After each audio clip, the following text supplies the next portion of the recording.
Alejandro Pizarnik sem izbrala, ker je tudi ona nekje čarovnica, recimo temu, bila čarovnica, s tem, da je čarovnica, ki je prišla pač v Wikipedijo in literarno zapuščino in vse povsod.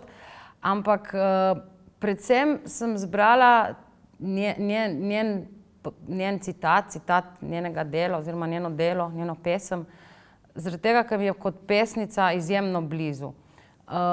Se pravi, to je bil nekje prvi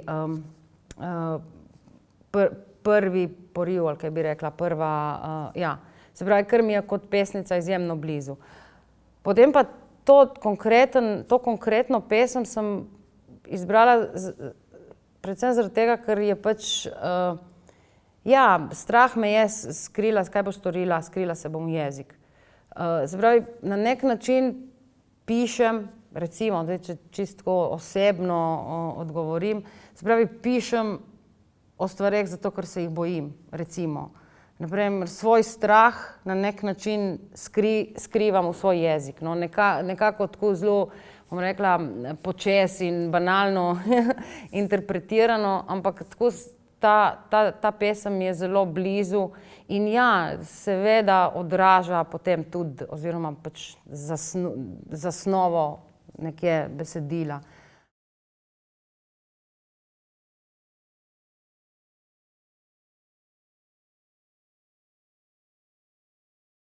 Ja, vsekakor mislim, da je tudi danes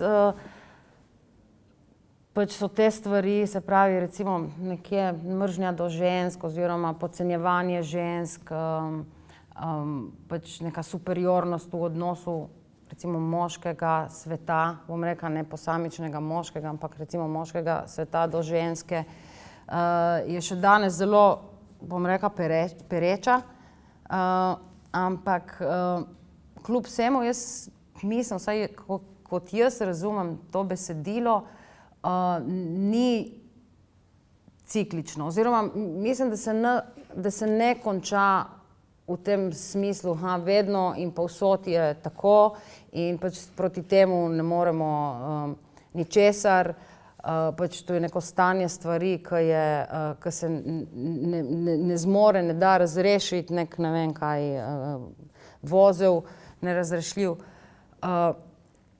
Mislim, vsaj pač kot jaz razumem to besedilo, je v bistvu mogoče še najbolj med mojimi besedili, ga jaz razumem kot z nekim zelo odprtim, svetlim koncem. Se pravi, meni se zdi, da je možnost ta vozel presekati, da je možnost stopiti naprej, da so, ne vem, da je recimo temu, mogoče v mlajši generaciji, mogoče že pri nas, pač v moji generaciji, v naši generaciji, da so možnosti, da se da to spremeniti, no, da to ni, da pač ene stare zadeve se bojo sesule, ne vem, zgorele recimo, šle v dim, recimo, kot je v tekstu to nekje simbolizirano, recimo, ampak življenje se bo nadaljevalo drugačno, boljše, ne vem, neki vzorci se bojo spremenili, seveda to ne pomeni, da se ne bojo drugi vzorci naredili ali pa ojačali drugi neki slabi vzorci, ampak vsekakor mislim, da kar se tiče tematike, te neke pač recimo feministične, mislim, da tukaj smo na dobri poti, da se te stvari začnejo ozaveščati, spreminjati. Tako, no. Tako da jaz mislim, ta vedno tukaj, vedno in povsod se nanaša v bistvu na neko naše, recimo to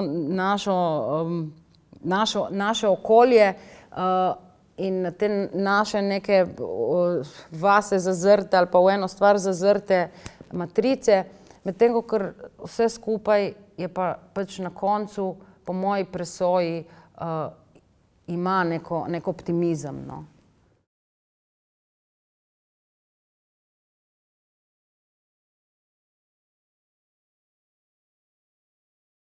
Oni dve sta na začetku v tistem prizoru sicer razočarani, ampak se v bistvu temu smejita in se smejita in ta smeh uvede potem pač besedilo in vse te like, ki so sicer v besedilu.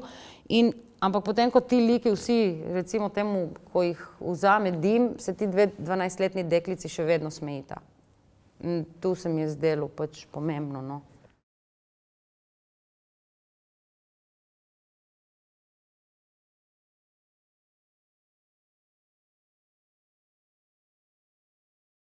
Ja, v bistvu sem pač kar lepo videl, vsi poznamo kot osebo, recimo žensko, ki je pač pustila svojega otroka in želela čez morje, zakaj, ne vemo, oziroma so različne interpretacije, no. Ampak skratka, ja, hotela sem pač to željo po tem, po poti čez morje nekako izenačiti ali pa vsaj primerjati ali pa vsaj postaviti pod vprašaj tega nekega drugačnega, recimo tega, kar se je potem smatralo za čarovništvo. Se pravi, če nisi v teh družbenih kriterijih nekje, recimo temu najbolj možno povprečen, potem pač si, ne vem, čarovnica, satanova kurba, karkoli že. In se pravi, tukaj, no, ja, tu nekje sem potem, zato sem potem to lepo videl, tudi vpeljala.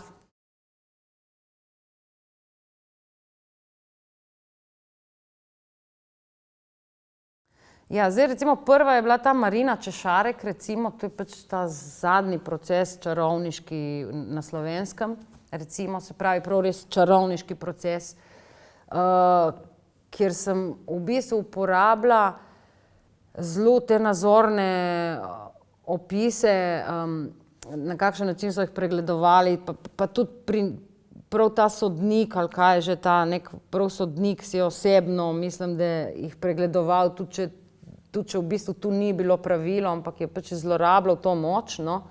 Mislim, da to so zdaj neka zgodovinska dejstva ali pa vprašanje, če so dejstva, ampak ja, recimo, da pač so dejstva, ki sem jih potem uporabila in tu ni nikjer pravzaprav navedeno, nikjer ni navedeno ime, ne vem, Marina Češarek, ampak ja, to je pač prvi monolog, se pravi res tako čarovnica, se pravi v času preganjanja čarovnic. Potem je Lepa Vida, potem je pač ena oseba iz Blaznice, začetek 19. stoletja, se pravi, potem so tu te metode, na kakšen način so zdravili te nore ljudi, ne ženske, seveda gre tudi tukaj, mislim, je splošno, pač so bili tudi čarovniki, ampak v veliko manjši meri so pač sodili čarovnikom kot čarovnicam. No, se pravi te, se pravi ti, kako se temu reče, pač postopki v Blaznicah, ne vem, polivanje z ledeno vodo, mislim, pač pretepanje verige in vse to je potem v enem izmed monologov je pač ta, se pravi te Blaznice. Potem je še ena vida je, to sem pa čisto naključno nekje zasledila, je pa potem v kasnejšem obdobju, ampak ne še čisto v naših časih, ko je pač ena ženska v bistvu ubila svojega moža, mislim, in se pač in je rekla, da je bilo v obrambi, se pravi, zato, ker je hotel umoriti njeno dušo. Mislim, skratka, potem sem tu neki pač te neke podatke spet uporabila, no. In potem zadnji monolog je pa v bistvu iz sodobnosti, se pravi ena lepa vida, ena vida pač, ki izgublja živce v teh okoliščinah današnjosti in seveda jo ne obsodijo čarovništva oziroma jo ne dajo v Blaznico, pač nič od tega, ampak pač predpišejo antidepresive, no. Mislim, skratka, pač te neke različne iz različnih obdobij, različne ženske v različnih nekih situacijah, mislim, tako, no, ene so zgodovinsko, iz zgodovine vzete, pač Lepa vida je iz literarne zapuščine, potem ostale so pa pač iz nekih člankov ali pa čist v bistvu izmišljene, no, tako.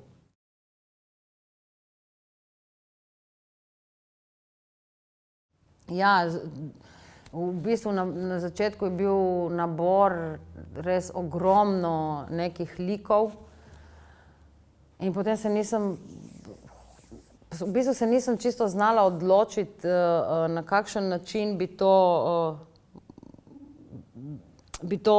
katere od teh zgodb uporabila. In potem sem se prav to nekje, kar je tudi na začetku, se pravi, to posvetilo vsem čarovnicam, ki niso prišle niti v Wikipedijo, niti v literarno zapuščino. Nekako sem se odločila, da bom potem tiste čarovnice, ki so v Wikipediji in literarni zapuščini, recimo, da bojo v dialogu, ostale pa v bistvu bojo skozi ta lik vide pač v monologih, no, tako.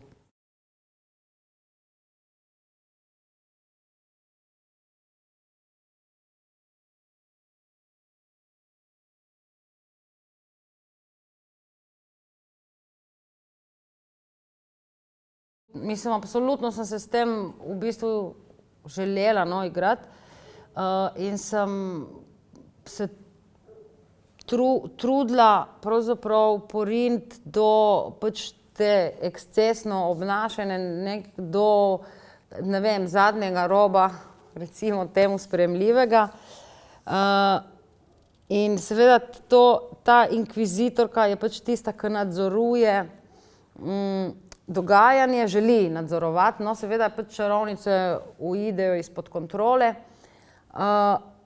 In mislim, to zdaj je pač vprašanje potem uprizoritve, seveda, do katere meje lahko uprizoritev v gledališču, pač inštituciji, vseeno konvencionalni in konzervativni, recimo, dovoli oziroma ne dovoli, pač upošteva ta jaz temu prej rečem nek ludističen element. Meni se zdi, recimo, ti monologi mogoče niso tako zabavni, ampak meni se zdi, da je pač ta drama, ta igra, da je v bistvu pač ludistična, no, vsaj do ene mere. Saj zato sem tudi, recimo, naj bi inkvizitorko igral moški lik, zaradi tega, ker je potem pač to zmeraj zabavno, ko pač moški igra žensko. Ne vem sicer točno zakaj, ampak nekako smo še zmeraj kot publika, nam je to, pač reagiramo, verjetno, ker nam je neprijetno ali ne vem. Skratka, to potem in obenem se mi je pač zdelo pomembno, da se tu postavi ta neka vseeno, da pač ne zrelativiziramo, ja, pač ne vem, se lahko tudi ženska hrani patriarhat, ja, vsekakor, ampak pač patriarh je pa moški. Recimo temu tako. In zato sem pač želela, da je pač da inkvizitorko igra moški. Ker kljub temu, recimo, če je ženska v vlogi inkvizitorke, kar je absolutno lahko in